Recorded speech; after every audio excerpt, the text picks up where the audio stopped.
Welcome to MABC academy. முகலாயருக்கான previous year question paper பார்த்துடலாம். முகலாயர்களின் காலத்தில் நடந்த வரலாற்று நிகழ்வுகளை எழுதிய ஒரே பெண் வரலாற்று ஆசிரியர் யாருன்னு கேட்டால் குல்பதன் பேகம். பெண் வரலாற்று ஆசிரியர்னாலே குல்பதன் பேகம். அடுத்தது அப்துல் ரஹீம் கானி இ கானன் அப்படிங்கிற கவிஞர் யாருடைய அவையில் இருந்தாருன்னு கேட்குறாங்க. அக்பர் மற்றும் ஜஹாங்கீர். யார்? அப்துல் ரஹீம் கானி இ கானன். நெக்ஸ்ட்டு சந்திரகுப்த மௌரியர், அசோகர், சமுத்திரகுப்தர், அலாவுதீன் கில்ஜி, அக்பர் இவங்கெல்லாம் வலிமையான ஆட்சியாளர்கள்னு தெரியும். இவங்க எல்லா பிராந்தியங்களையும் அடிப்பணிய வைத்தனர். ஆனால் என்றும் உண்மையான ஒற்றுமைங்கிறத நிறுவலை. அது ரைட்டு. எதுக்கு காரணம் என்னன்னு பார்த்திங்கன்னா, தொலைத்தொடர்பு, போக்குவரத்து மற்றும் தேசிய உணர்வு குறைபாட்டின் காரணமாக இந்தியாவை இணைக்க முடியவில்லை. ரெண்டுமே கரெக்டு. நிகழ்வின் காலவரிசைப்படி ஒழுங்குபடுத்துக கேட்டிருக்காங்க. இதில் ஃபஸ்ட்டு கன்வா போர் தான். கன்வா போர், அடுத்த சாந்தேரி போர், நெக்ஸ்ட்டு சவுசா போர், லாஸ்ட்டாக தான் கனோஜ் போர். கன்வா, சாந்தேரி, சவுசா, கனோஜ். ஜப்தி முறையின் கீழ் எப்போதும் பயிரிடக்கூடிய நிலம் பேர் என்னன்னு கேட்டால் பொலஜ். ஜப்தி முறையின் கீழ் எப்போதும் பயிரிடக்கூடிய நிலத்துக்கு பேர் பொலஜ். அக்பருடைய படையெடுப்பு காலவரிசை கேட்டிருக்காங்க. ஃபஸ்ட்டு காபூல் தான், அடுத்தது காஷ்மீர். காபூல், காஷ்மீர், அடுத்தது கந்தகர், லாஸ்ட்டாக தான் அகமத் நகர். காபூல், காஷ்மீர், கந்தகர். அடுத்தது தான் கந்தகர், அடுத்தது அகமது நகர். நெக்ஸ்ட்டு குவாலியர் கோட்டை. குவாலியர் கோட்டைன்னா மான்சிங் தோமர். ஷாஜகானாபாத், ஷாஜகான் தான். ஜும்மா மசூதி, பாபர். புராண கோயிலா யாருன்னா ஷெர்ஷா சூரி. குவாலியர் யார்? தோமருங்கிறவர். ஷாஜகானாபாத் ஷாஜகான் தான். ஜும்மா பாபர். புராண கோயிலா ஷெர்ஷா. நெக்ஸ்ட்டு பொறுத்துக. இது எல்லாமே அக்பருடைய காலத்தில் தான் நடந்திருக்கும். இப்போ ஃபஸ்ட்டு பார்த்திங்கன்னா பைரம்கான் வீழ்ச்சி 1560. ஃபஸ்ட்டு பைரம்கான் வீழ்ச்சி தான் 1560. அப்புறம் போர்க்கைதிகளை அடிமைகளாக வைத்திருத்தலை ஒழித்தல் 1562. புனித பயண வரியை ஒழித்தல் 1563.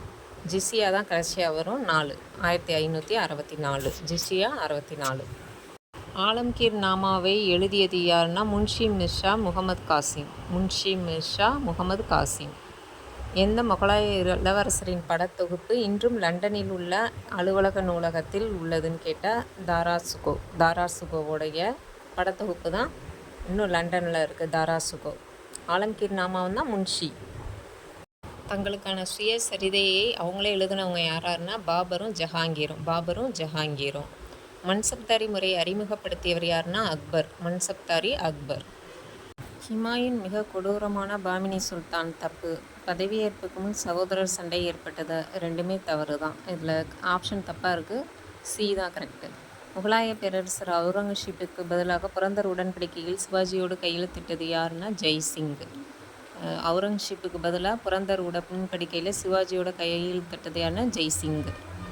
சரியாக பொருத்தப்பட்டவைனா அபுல் காசிம் கான் நம்கின்னா முன்ஷாத் இ நம்கின். இனயத்துல்லா கான்னா கலிமத் இ தயாகத். ரெண்டும் கரெக்டு. அடுத்த நெக்ஸ்ட் 1573 தோடர்மால் குஜராத்தில் இருந்து அனைத்து நிலங்களையும் தனது பிரபலமான நில அளவியல் முறையில் அளவீடு செய்தார். குஜராத்தில் இருந்த அனைத்து நிலங்களையும் அவருடைய நில அளவியல் முறையில் அளவீடு செய்தார். யாருன்னா தோடர்மால்.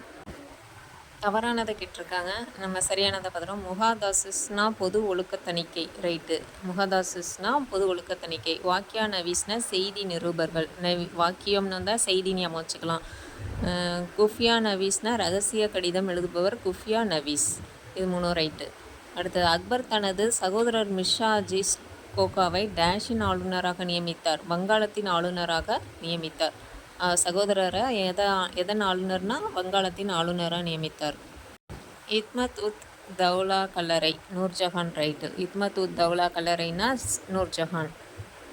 சம்பலில் உள்ள மசூதி பாபர் கட்டியிருக்கார். சம்பல்னா பாபர். ஜும்மா மசூதி ஷாஜகான். நெக்ஸ்ட் உலக அமைதியை குறிக்கும் சுல் ஐ குல் என்ற கருத்தை அறிமுகப்படுத்தியவர் அக்பர். சுல் ஐ குல்ங்கிற கருத்தை யாருன்னா அக்பர். ஒருவர் வாரிசு இல்லாமல் இறந்துட்டா அவங்களுடைய சொத்துக்களை பல்கலை கல்லூரி வளர்ச்சிக்கு கொடுக்கணும்னு சொன்னது ஜஹாங்கீர். 1707 அவுரங்கசீப் பிறப்பிற்கு பின் அரியணை ஏறியது பகதூர் ஷா 1. அவுரங்கசீப்க்கு அப்புறம் பகதூர் ஷா 1. ஆப்கானியர்களுக்கு எதிராக பாபர் மேற்கொண்ட இறுதி போர் எதுன்னா காக்ரா போர் தான். காக்ரா போர் தான் பாபர் மேற்கொண்ட இறுதி போர், காக்ரா போர். அக்பரை பற்றின கூற்றுல அவரது தாயாரால் கவரப்பட்டார். ஆமாம், influenced by his mother, right. மற்றெல்லாம் தவறு தான். முகலாய ஆட்சியில் அமைதியை பேணுவதற்கு சுபேதாருக்கு உதவியாளராக ஃபௌஜ்தார் இருப்பார். முகலாய ஆட்சியில் அமைதியை பேணி பாதுகாக்க பௌஜ்தாருங்கிறவர் ஒருத்தர் இருக்கார், பௌஜ்தார். காலவரிசைப்படி கேட்குறாங்க. ஃபஸ்ட்டு எப்போதுமே கான்வா போர், அடுத்தது சௌசா, அதுக்கப்புறம் இளவரசர் குஷ்ருவின் கழகம், லாஸ்ட்டாக பஞ்சாபில் பூபானிக் பிளேக். இது 4 இப்படி. ஃபஸ்ட்டு கான்வா, அடுத்தது சௌசா, அடுத்தது குஷ்ருவின் கழகம், அப்புறம் பூபானிக் பிளேக். பீஜ்பூர் ஆடில் ஷாஹி பேரரசு யாரால் நிறுவப்பட்டதுன்னா யூசுப் ஆதில் ஷா. பாபர் நாமாங்கிறது சுயசரிதை தான். கோனார்க்கில் சூரிய கோவில் இருக்கும், அது தவறு. குதுப் மினார் வெற்றி கோபுரம்னு சொல்லுவோம். முகமது இக்பால்ங்கிறவர் உருது கவிஞர், ரைட்டு. முகமது இக்பால் உருது கவிஞர். அக்பரோட அவையில் இடம்பெற்றிருந்த பார்வையற்ற பாடகன் யாருன்னா சூர்தாஸ். சூர் வம்சத்தை நிறுவியவர் யாருன்னா ஷெர்ஷா. தாரிக்-இ-ஷெர்ஷா என்ற நூலினை எழுதியவர் அப்பாஸ் கான் ஷர்வானி. அப்பாஸ் ஞாபகம் வச்சுக்கோங்க. ஷெர்ஷாங்கிற நூலினை எழுதியவர் அப்பாஸ். காம்ரான், அஸ்காரி, ஹிண்டால் யாருடைய சகோதரர்கள்? ஹுமாயூனோட சகோதரர்கள். யார்? காம்ரான், அஸ்காரி, ஹிண்டால். அக்பரின் அரசவையில் மிகவும் பிரபலமான எழுதுவர் முகமது ஹுசைன் காஷ்மீரி. அவருக்கு என்ன பட்டம் கொடுத்துருக்காங்கன்னா ஜாரின் கலம். அடுத்தது கூற்று காரணத்தில் அக்பர் மன்சப்தாரி முறையை அறிமுகப்படுத்தினார், ரைட்டு. இந்த முறை ஈரானிலிருந்து கடன் வாங்கப்பட்டது, தவறு. இது அவரு தான் யோசித்து கொண்டு வந்திருப்பார். அக்பர் மன்சப்தாரி முறையை அறிமுகப்படுத்தினார், அது மட்டும்தான் ரைட்டு. 1764 பக்சார் போரில் ஆங்கிலேயர் கிழக்கிந்திய கம்பெனியால் தோற்கடிக்கப்பட்ட முகலாய மன்னரின் பெயர் 2ஆம் ஷா ஆலம். பக்சார் போர் அப்போ இருந்தது யாருன்னா ஷா ஆலம், 2ஆம் ஷா ஆலம். ஹுமாயூன் ஆட்சியின் போது பீகாரை ஆண்டது யாருன்னா ஷேர்கான். ஹுமாயூன் ஆட்சியின் போது பீகாரை ஆண்டது ஷேர்கான். பொருத்தமில்லாதவற்றை கேட்டிருக்காங்க, நம்ம பொருத்தமானதை பார்த்துருவோம். சுபானா சிப்பாசாலர், ரைட்டு. சுபானா சிப்பானி ஞாபகம் வச்சுக்கோங்க. சர்க்கார்னா பௌஜ்தார். பர்கானா ஷிக்தார். இது 3 ரைட்டு. சுபா சிப்பாசாலர், சர்க்கார்னா பௌஜ்தார், பர்கானானா சிக்தார். 1739ஆம் ஆண்டு பெர்ஷிய மன்னர் நாதிர் ஷா படையெடுத்த போது ஆட்சி செய்த முகலாய மன்னர் யாருன்னா முகமது ஷா. அப்போ நாதிர் ஷா படையெடுத்த போது வந்தது யாருன்னா முகமது ஷா. இதே பக்சார் போர் அப்படின்னா 2ஆம் ஷா ஆலம், மறந்துடாதீங்க. முகமது ஷா. பானிபட் போரில் பாபரின் இராணுவத்தில் இருந்த தலை சிறந்த துப்பாக்கி வீரர் யாருன்னா உஸ்தாத் அலி. பாபருடைய இராணுவத்தில் இருந்தது உஸ்தாத் அலி. சிவந்த மண் கட்டப்பட்ட லால் கிலா எனப்படும் கோட்டையை கட்டியவர் ஷாஜகான். சிவப்பு கல்னாலே ஷாஜகான். நெக்ஸ்ட்டு அக்பர் தான் சாரதா திட்டத்தின் முன்னோடியாக திகழ்ந்தாருங்கிறாங்க, ரைட்டு.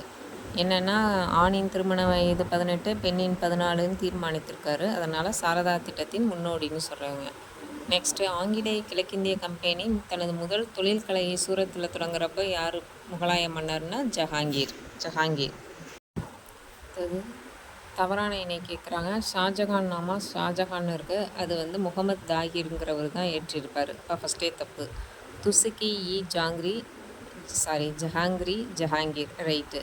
துசுக்கி-இ பாபுரி பாபர் தான். ஹுமாயூன் நாமா குல்பதன் பேகம், ஞாபகம் வச்சுக்கோங்க. ஹுமாயூன் மட்டும் குல்பதன் பேகம்.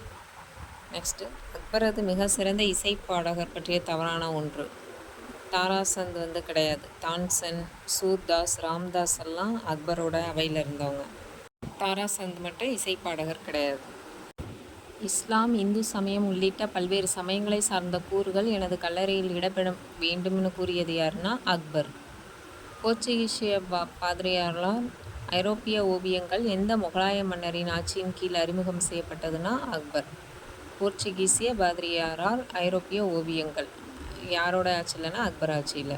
யாருடைய ஆட்சி காலத்தில் முதல் முறையாக ஃபெரோஷாவிடன் யமுனை கால்வாய் பழுது பார்க்கப்பட்டது? அதுவும் அக்பர். ஃபெரோஷாவோட யமுனை கால்வாய் பழுது பார்க்கப்பட்டது அக்பருடைய ஆட்சி காலத்தில். அக்பர் இருந்தப்போ இங்கிலாந்தை ஆட்சி செய்தது யாருன்னா குயின் எலிசபெத் I, முதலாம் எலிசபெத்து. எது தவறுன்னு கேட்குறாங்க. ஆரிஃப் குந்தாரி, தாரிக்-இ அக்பரி, ரைட்டு. நிஜாமுதீன் அகமத் தபகத் இ அக்பரி. தபகத்னா நிஜாமுதீன், ஆரிஃப்னா தாரிக். அப்துல் காதர் பதௌனி, முந்தகப் உட் தவாரிக். அப்துல்னா முந்தகப்புன்னு வச்சுக்கலாம், முந்தகப்னு வச்சுக்கலாம். முகமது கான் மட்டும் தப்பு. அப்போ 3 ஆரினா தாரிக்னு வச்சுக்கலாம், நிஜாமுதீன்னா தபகத், அப்துல்னா முத்தகப். இடைக்கால தென்னிந்தியாவில் கிராமத்தில் கைவினைஞர்கள் எவ்வாறு அழைக்கப்பட்டனர்? ஆயக்காரர்னு அழைக்கப்பட்டிருக்காங்க கைவினைஞர்கள். முகலாய காலத்தில் வங்கி பணிகள் பெரும்பாலும் ஷராஃப்கள், ஷாகூர்கள் மற்றும் மகாஜன்களால் செய்யப்பட்டன அப்படின்னு எந்த குறிப்பு சொல்லுதுன்னா, சுஜான் ராயின் குலாசத் உல் தவாரிக். குலாசத்துன்னு சுஜா குலான்னு சுஜா குலா தான் வங்கி பணிகள் யாரார் செஞ்சுருக்காங்கன்னு சொல்கிறது, சுஜா குலா. அக்பரின் ஆசிரியராக தேர்வு செய்யப்பட்ட பாரசீக அறிஞர் யாருன்னா அப்துல் லத்தீஃப். அக்பருடைய ஆசிரியர் லத்தீஃப் இருக்காருன்னு வச்சுக்கலாம். 1657 அவுரங்கசீப் தாராசுகோவை எங்கு தோற்கடித்தார்னு கேட்டால் தார்மெட். தார்மெட்டில் தார் வச்சுக்கோங்க. தாராசுகோவை அவுரங்கசீப் தார்மெட்டில் தோற்கடிச்சிருக்காரு. முகலாயர் காலத்தில் பாஞ்சராஸ்னு அழைக்கப்படுவது வணிகர்களை. பாஞ்சராஸ்னா வணிகர்கள். நெக்ஸ்ட்டு புலந்தர்வாசா பதேபூர் சிக்ரி. புலந்தர்வாசா பதேபூர் சிக்ரினாலே அக்பர் தான். அலாய் தர்வாஷா டில்லி, அலாவுதீன் கில்ஜி. அலாய்னா அலாவுதீன். மோதி மசூதி டில்லி, அது யாருன்னா அவுரங்கசீப். மோதிக்கிட்டே இருப்பார் அவுரங்கசீப். அதுவே ஆக்ராவில் யாருன்னா ஷாஜகான். டெல்லியில் அவுரங்கசீப், ஆக்ராவில் ஷாஜகான். தவறான இணை கேட்குறாங்க, சரியானதை பார்த்துருவோம். ஷாஜகான்னா உலகத்தின் அரசர். ஷாஜி போன்ஸ்லே அவர் சிவாஜியுடைய தந்தை தான். அக்பருடைய பாதுகாவலர் பேர் பைரம் கான். ரைட்டு, இது 3 ரைட்டு. அடுத்தது டேஷ் முகலாய கட்டிடக்கலையின் சிறப்புமிக்க வடிவம். தாஜ்மஹால்.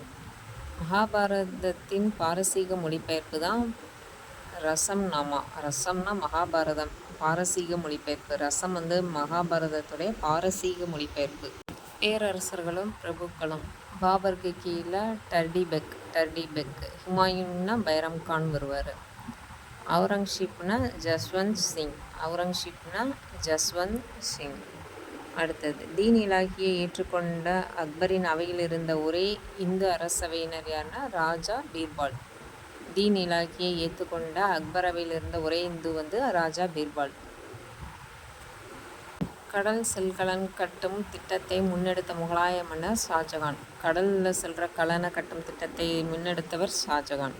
ஷாஜகான் டெல்லியில் ஜும்மா மசூதியினை கட்ட பயன்படுத்திய கல் சிவப்பு மணற்கல். அடுத்தது முதல் பானிபட் போர் எப்பன்னா 1526. காக்ரா போர் எப்பன்னா காக்ரா போர் 1529. இரண்டாம் பானிபட் போர் 1527. கான்வா போர் 1556. ஆப்ஷன் தப்பாக இருக்குது, சரியாக பார்த்துக்கோங்க. முதல் பானிபட் போர் 1526. இரண்டாம் பானிபட் போர் 1527. காக்ரா 1529. கான்வா தான் 1556. இரண்டாம் பானிபட் போருக்கு முன்பு டெல்லியில் ஹேமு எனும் மன்னர் ராஜா விக்ரம்ஜித் என்னும் பட்டத்தை ஏற்றுக்கொண்டார். ஹேமுங்கிறவர் தான் ராஜா விக்ரம்ஜித்னு பட்டத்தை ஏற்றுக்கொண்டது. யாருன்னா ஹேமு. டேஷ் அக்பரின் தீன் இலாகியை ஏற்றுக்கொண்டார். பீர்பால் தீன் இலாகியை ஏற்றுக்கொண்டது பீர்பால். அடுத்தது அக்பரின் காலத்தில் எந்த மாநிலம் 7 பேர் பிரித்து கொள்ளும் பிரதேசங்களாக பிரிக்கப்பட்டதுன்னா குஜராத். அபுல் பாசிலின் அக்பர் நாமா 3 பாகத்தை கொண்டது. ரைட்டு. அப்போ அக்பர் நாமாவை எழுதினது அபுல் பாசில். முதல் பாகம் அக்பரின் முன்னோர்கள் பற்றியது. இரண்டாம் பாகம் அக்பரின் ஆட்சியை பற்றியது. மூன்றாவது பாகம் ஐனி அக்பரின்னு ஒரு தனி தலைப்பே இருக்குது. இப்போ 2மே ரைட்டு. அகமது ஷாவின் ஆட்சியின் கீழே குறிப்பிட்டுள்ளதில் தவறானது கேட்குறாங்க. தலைநகரை குல்பர்காவிலிருந்து பிடாருக்கு மாற்றினார். ரைட்டு. அகமது ஷா தலைநகரை குல்பர்காவிலிருந்து பிடாருக்கு மாற்றினார். அவர் காலத்தில் டக்கின் கட்சிக்கும் வெளிநாட்டு கட்சிக்கும் மோதல் பற்றி பேசப்பட்டிருந்தது. ரைட்டு. 1424-25 வராங்கல் என்னும் இடத்தை கைப்பற்றினார். ரைட்டு, இது 3மே ரைட்டு. வராங்கல், குல்பர்காவிலிருந்து பிடார், டக்கின் கட்சிக்கும் வெளிநாட்டு கட்சிக்கும் மோதல், இது 3மே ரைட். முகலாயர்கள் எந்த இனத்து அடிமைகளை அதிகம் பயன்படுத்தினர்? அபிசீனியர்களை பயன்படுத்தினார்கள். அபிசீனியர்கள் இந்திய முகலாயர்கள் சிறு மாதிரி ஓவியங்களின் காலம்ங்கிறது 17ஆம் நூற்றாண்டின் முற்பகுதி. 17இன் முற்பகுதி. நெக்ஸ்ட்டு அக்பரின் எழுதினது யாருன்னா அபுல் பாசல். சூரத்தில் வணிக மையம் அமைக்க ஒப்புதல் அளித்தது யாருன்னா ஜஹாங்கீர். ஆலம்கீர் நாமாவை இயற்றியது முகமது காசிம். ஆலம்கீர், பாதாம்கீர்னா காசும் தான் வாங்க முடியும் அமைச்சுக்கோங்க. ஆலம்கீர்னா காசிம், முகமது காசிம். அடுத்தது கால வரிசைப்படினா வரிசையாக தான் இருக்குது. ஃபஸ்ட்டு ஹுமாயூன் இறப்பு, அடுத்தது 2ஆம் பானிப்பட்ட, பதேபூர் சிக்ரி, கட்டுப்படுதல், தீன் இலாஹி. லாஸ்ட்டு 2மே அக்பரோடையது தான். 3மே ஹுமாயூன், 2ஆம் பானிபட், பதேபூர், தீன் இலாஹி. லாஸ்ட்டாக தான் தீன் இலாஹி. முகலாய அரசவையில் பிரிட்டிஷ் தூதராக பணியாற்றியது தாமஸ் ரோ. சொரூப் கானா அப்படின்னு எதை சொல்கிறாங்கன்னா நாணய சாலைன்னு சொல்கிறாங்க. சொரூப் கானானா நாணய சாலை. நெக்ஸ்ட்டு பார்த்திங்கன்னா காபூல் படையெடுப்பு 1504 ரைட்டு. காபூல்னு வந்து 4. காந்தகார் 1522 ரைட்டு. கான்வாப்பர் 1529 வரும். இதில் 28ன்னு தப்பு. காந்தகார்னா 22. காந்தம் 2 பக்கமே ஈர்க்கும்னு ஞாபகம் வச்சுக்கலாம். 2 பானிபட் 1526 ரைட்டு. இதில் கான்வா மட்டும் தப்பு. 1529 வரும். முகலாய காலத்தில் ஜரிபானா மற்றும் மகாஷிலானா என்ற வரிகளை பயிரிடுவோர் மீது சுமத்தியவர் யார்? இந்த வரியெல்லாம் யார் இது பண்ணாங்கன்னா ஷெர்ஷா. ஷெர்ஷா பண்ணது ஜரிபானா, மகாஷிலானா. ஜரி, மகாஷிலானா இது 2 வரியையும் சுமத்தியது ஷெர்ஷா. இதோடைய ஓல்டு கொஸ்டின் பேப்பர் முடியுது. இந்த வீடியோ உங்களுக்கு பிடிச்சிருந்தா லைக் பண்ணுங்கள், ஷேர் பண்ணுங்கள், சப்ஸ்கிரைப் பண்ணுங்கள். தேங்க்யூ.